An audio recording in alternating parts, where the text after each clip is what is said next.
नमस्कार। आज हम एक बहुत ही कह सकते हैं प्रभावशाली उपन्यास पर बात करने वाले हैं, कमला मार्कंडेय का नेक्टर इन अ सीव। जी। ये किताब हमें 20वीं सदी की शुरुआत के ग्रामीण भारत में ले जाती है और वहाँ के जीवन की एक ऐसी तस्वीर दिखाती है जो शायद आज भी बहुत कुछ कहती है। बिल्कुल। और इसे समझने के लिए हमारे पास दो अलग-अलग नजरिए हैं। जी। एक तो है bye any other nerd blog की समीक्षा, हाँ। जहां समीक्षक को ये किताब एक पुरानी दुकान में मिली थी, और दूसरा है एक डिटेल्ड हिंदी विश्लेषण जो इसके साहित्यिक पहलुओं पर गौर करता है। जी हाँ। और हमारा मकसद यही है कि इन दोनों स्रोतों से जो खास बातें हैं उन्हें निकाल कर समझें कि ये नॉवेल असल में क्या है।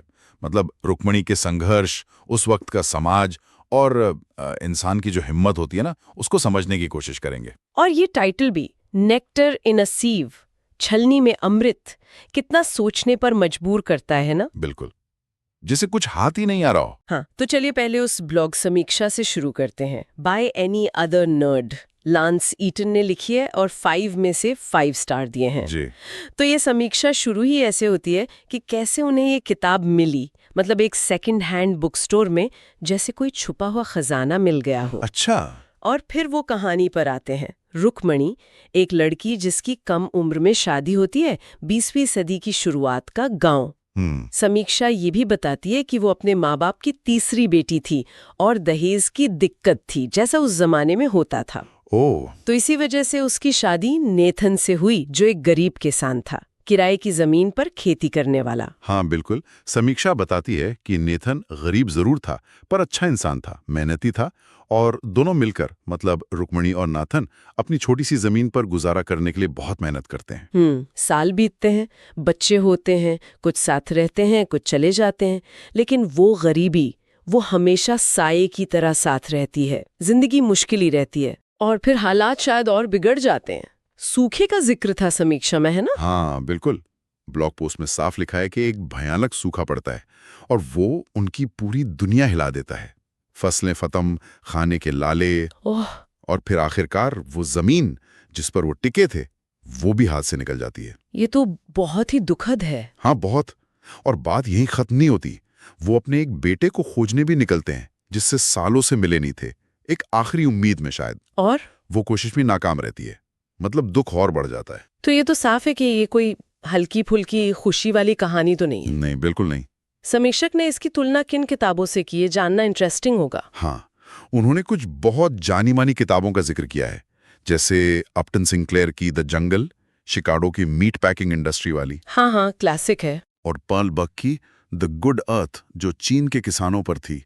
और समीक्षक ने अपनी तरफ से कैरोलिना मारिया डी जीसस की चाइल्ड ऑफ द डार्क से भी तुलना की है, जो ब्राजील की झुग्गियों पर है। अच्छा, तो ये सारी किताबें सामाजिक यथार्थवाद वाली हैं, मतलब समाज की कड़वी सच्चाई दिखाने वाली। जी बिल्कुल। ये तुलनाएं दिखाती हैं कि समीक्षक इसे कितना गंभीर और महत्वपूर्ण उपन्यास मान रहे हैं। लेकिन समीक्षा में एक बात और थी कि लेखिका मुश्किलों को बढ़ा चढ़ा कर नहीं दिखाती। ये थोड़ा अजीब नहीं लगता इतनी मुश्किल कहानी में? नहीं, अजीब नहीं। ये असल में लेखिका की खूबी है, जैसा ब्लॉग बताता है। मार्कंडेय ने रुक्मिणी की तकलीफों को मेलोड्रामेटिक नहीं बनाया है। कहानी रुक्मिणी के नजरिए से है। हम बस ये देखते हैं कि वो और उसका परिवार इन भयानक हालातों से कैसे गुजरते हैं। उनका दुख, उनकी हिम्मत, उनकी कभी-कभी मिलने वाली छोटी खुशियां, सब बहुत रियल लगता है। मतलब उनके किरदारों और हालात के हिसाब से बिल्कुल स्वाभाविक। तो इससे पाठक शायद उनके फैसलों को जज करने के बजाय समझने की कोशिश करता है। हाँ बिल्कुल, यही बात है। समीक्षा इसी तरह इशारा करती है कि रुक्मिणी और नाथन जो करते हैं उसमें उनका अपना एक लॉजिक है, उनकी एक डिग्निटी है, जो शायद बाहर से देखने वाले को, खासकर किसी पढ़े लिखे शहरी इंसान को समझना है। वो सोचेगा कि अरे ऐसे क्यों किया, वैसे करना था। सही बात है। पर ये किताब दिखाती है कि उनके फैसले उनकी सच्चाई के दायरे में कितने सही थे। समीक्षा एक तरह से बाहरी लोगों की नासमझी और जजमेंटल होने पर भी सवाल उठाती है। ये तो हुई व्लॉग समीक्षा की बात, जो पाठक के अनुभव और कहानी के इमोशनल इम्पैक्ट पर फोकस करती है। अब वो दूसरा सोर्स देखते हैं, जो डिटेल्ड हिंदी विश्लेषण है। जी। वो उपन्यास को कैसे देखता है? हाँ, तो ये जो हिंदी विश्लेषण है, ये उपन्यास को 1954 में छपी एक बहुत महत्वपूर्ण सामाजिक यथार्थवादी रचना मानता है। अच्छा। ये भी रुक्मिणी और नाथन के संघर्ष, गरीबी, बाढ़, सूखे की बात करता है। लेकिन इसका फोकस थोड़ा अलग है। ये औद्योगिकीकरण के असर पर ज्यादा गहराई से बात करता है। औद्योगिकीकरण, आप उस चमड़े के कारखाने की बात कर रहे हैं जो गांव में लगता है? जी हाँ, बिल्कुल। टैनरी। ये विश्लेषण मानता है कि टैनरी का आना कहानी में एक बड़ा टर्निंग पॉइंट है। कैसे? देखिए, उसके आने से गांव की इकोनॉमी, वहां के सामाजिक रिश्ते सब बदलने लगते हैं। हाँ, कुछ लोगों को काम मिलता है, रोजगार, लेकिन जो पारंपरिक खेती वाला जीवन था उसको सीधी चुनौती मिलती है। विश्लेषण ये भी बताता है कि कैसे ये कारखाना रिश्तों को बदलता है, पर्यावरण को नुकसान पहुंचाता है, गांव की शांति भंग होती है। मतलब वो परंपरा और आधुनिकता का टकराव साफ दिखता है। तो ये विश्लेषण उपन्यास की थीम्स को ज्यादा स्ट्रक्चर्ड तरीके से पेश करता है। बिल्कुल, ये विश्लेषण उपन्यास की मुख्य थीम्स को बहुत साफ साफ बताता है। जैसे बताइए। एक तो गरीबी और संघर्ष, किसानों की रोज की जिंदगी, मेहनत, भूख, निराशा। दूसरा औद्योगिकीकरण बनाम परंपरा, वो टैनरी वाली बात, पुराने मूल्यों का टूटना।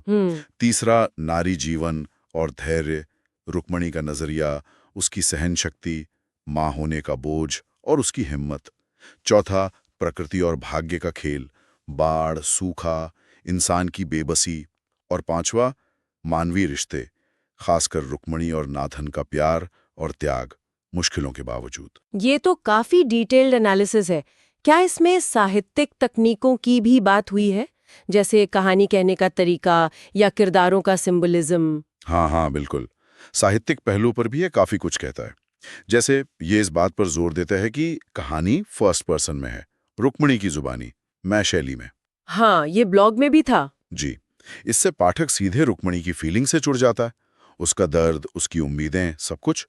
कहानी बहुत पर्सनल और असरदार बन जाती है। और किरदार, उनका प्रतीकात्मक महत्व? हाँ, वो भी समझाया है। जैसे रुक्मणी सिर्फ एक औरत नहीं, वो धैर्य का, सहनशीलता का, धरती माँ का प्रतीक है। नाथन एक आम किसान है जो हालातों से जूझता है। उनके बच्चे, वो उम्मीद भी दिखाते हैं और निराशा और विद्रोह भी। और वो टाइटल, नेक्टर इन अ सीव, छलनी में अमृत, उसका मतलब भी ये विश्लेषण बताता है। जी हाँ, ये विश्लेषण कहता है कि जैसे छलनी में अमृत या कोई भी कीमती चीज टिक नहीं पाती, बह जाती है, वैसे ही रुक्मणी जैसे लोगों की जिंदगी में खुशियां या उम्मीद की किरणें बस पल भर के लिए आती हैं, वो टिकती नहीं, हालात उन्हें बहा ले जाते हैं। ये टाइटल कहानी के मूल दुख को पकड़ता है। तो इस विश्लेषण के हिसाब से उपन्यास की सबसे बड़ी ताकतें क्या हैं? क्या चीज इसे खास बनाती है? विश्लेषण कई चीजें गिनवाता है। पहला, भारतीय गांव का बहुत ही यथार्थवादी और संवेदनशील चित्रण। उस जमाने के हिसाब से ये बड़ी बात थी। सही। दूसरा, कहानी का एक महिला के नजरिए से कहा जाना। तीसरा, औद्योगिकरण और सामाजिक बदलाव पर एक गहरी टिप्पणी। और चौथा, भाषा, बहुत सरल लेकिन दिल को छूने वाली। लेकिन क्या ये विश्लेषण कुछ कमजोरियां या आलोचनाएं भी बताता है उपन्यास की? हाँ, एक बैलेंस्ड एनालिसिस की तरह वो कुछ संभावित आलोचनाओं की तरफ भी इशारा करता है, खासकर अगर आज के नजरिए से देखें। जैसे? एक तो ये कि कहानी शायद कुछ लोगों को जरूरत से ज्यादा दुखद लगे। मतलब पढ़कर भारीपन महसूस हो सकता है, उदासी आ सकती है। ये मुमकिन है। और कुछ? और एक सवाल ये भी उठाया गया है कि क्या कहीं कहीं भारतीय गांवों को इस तरह दिखाया गया है जो पश्चिमी पाठकों को ज्यादा एग्जॉटिक लगे। मतलब क्या उसे बाहरी ऑडियंस के लिए थोड़ा अनोखा बनाकर पेश किया गया है? अच्छा, ये एक दिलचस्प नुक्ता है। हाँ, ये पाठक सोचने पर मजबूर हो सकता है। और ये भी कि कुछ आलोचकों को लग सकता है कि कुछ किरदार, शायद रुक्मिणी भी, थोड़े ज्यादा आदर्शवादी या सिर्फ सिंबॉलिक बन जाते हैं, जिससे रियलिज्म हल्का सा कमजोर पड़ता है। ठीक है, तो अब हमारे पास दोनों स्रोतों का नजरिया है। एक पाठक का नजरिया, उसका इमोशनल रिस्पॉन्स, और दूसरा एक साहित्यिक विश्लेषणात्मक नजरिया। अगर हम इन दोनों को मिलाएं तो क्या एक साझा समझ बनती है इस उपन्यास के बारे में? देखिए, सबसे पहली बात तो ये कि दोनों स्रोत मानते हैं कि नेक्टर इन अ सीव एक बहुत ही पावरफुल और ऑथेंटिक किताब है। ग्रामीण भारत की गरीबी, संघर्ष और इंसानी हिम्मत का चित्रण, दोनों इसे महत्वपूर्ण मानते हैं। हाँ, ये तो कॉमन है, लेकिन उनके बताने का तरीका अलग है ना? बिल्कुल, यही उनका फर्क और एक दूसरे को पूरा करने वाली बात दिखती है। ब्लॉग समीक्षा, मतलब पहला स्रोत, ज्यादा पर्सनल है। वो पाठक के अनुभव, कहानी के असर, दूसरी किताबों से तुलना, इन पर फोकस करता है। वो दिखाता है कि किताब पढ़कर कैसा महसूस होता है। जबकि जो हिंदी विश्लेषण है, दूसरा स्रोत, वो ज्यादा एकेडमिक है, स्ट्रक्चर्ड है। वो उपन्यास की बनावट, थीम, लिटरेरी डिवाइसेस, सिंबोलिज्म, आलोचना, इन सब पर बात करता है। कहानी को एक बड़े फ्रेमवर्क में रखता है। जी, लेकिन दिलचस्प बात यह है कि दोनों ही अपने अपने तरीके से रुक्मिणी के किरदार को कहानी का दिल मानते हैं। उसकी हिम्मत, उसका दर्द, उसका नजरिया वही कहानी को थामे रखता है। बिल्कुल सही कहा। दोनों स्रोत रुक्मिणी की अहमियत को पहचानते हैं और दोनों ही ये साफ करते हैं कि ये किताब सिर्फ टाइम पास के लिए नहीं है, ये गंभीर है, सोचने पर मजबूर करती है। हाँ, ये उन सच्चाइयों से रूबरू कराती है जिनसे हम शायद मुंह मोड़ना चाहें, उन अनुभवों को सामने लाती है जिन्हें अक्सर अनदेखा कर दिया जाता है। और ये उस बाहरी नजरिए पर भी सोचने को मजबूर करती है, जैसे पहले स्रोत ने कहा था, कैसे लोग दूर बैठकर आसानी से दूसरों के संघर्षों पर जजमेंट पास कर देते हैं। जी, ये उपन्यास उस अंदर की आवाज को, उस जिए हुए सच को सामने रखता है और ये दिखाता है कि जिसे हम प्रोग्रेस या डेवलपमेंट कहते हैं, उसका आम लोगों पर क्या असर पड़ता है। वो टैनरी वाला उदाहरण इसी बात को तो दिखाता है कि विकास की कीमत अक्सर कौन चुकाता है। तो दोनों स्रोत मिलकर एक ज्यादा पूरी तस्वीर बनाते हैं। बिल्कुल। तो इस पूरी चर्चा से जो मुख्य बातें निकल कर आ रही हैं, वो क्या है?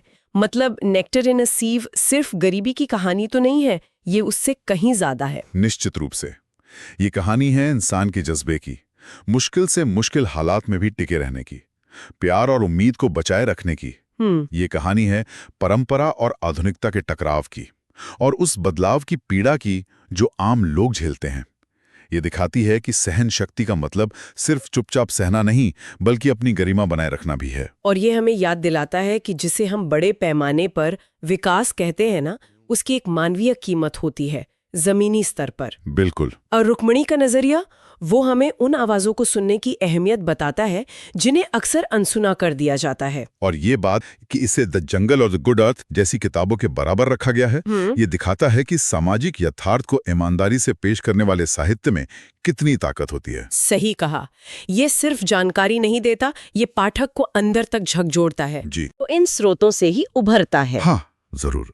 देखिए, ये उपन्यास छपा था 1954 में, आजादी के कुछ ही साल बाद। आज लगभग 70 साल हो गए हैं। भारत कितना बदल गया है, शहर बढ़ रहे हैं, टेक्नोलॉजी है, अर्थव्यवस्था अलग है। तो सवाल यह है कि क्या रुक्मिणी और नाथन जैसे किरदारों के संघर्ष आज भी प्रासंगिक हैं? अच्छा सवाल है। क्या वो छलनी में अमृत वाली भावना कि बुनियादी जरूरतें, खुशियां, स्थिरता हाथ से फिसलती रहती हैं, क्या वो आज भी हाशिए पर रहने वाले समुदायों के लिए उतनी ही सच हैं? भले ही आज संघर्षों का रूप शायद बदल गया हो। इस पर सोचना शायद इस उपन्यास को आज के दौर में पढ़ने का एक नया मतलब दे सकता है।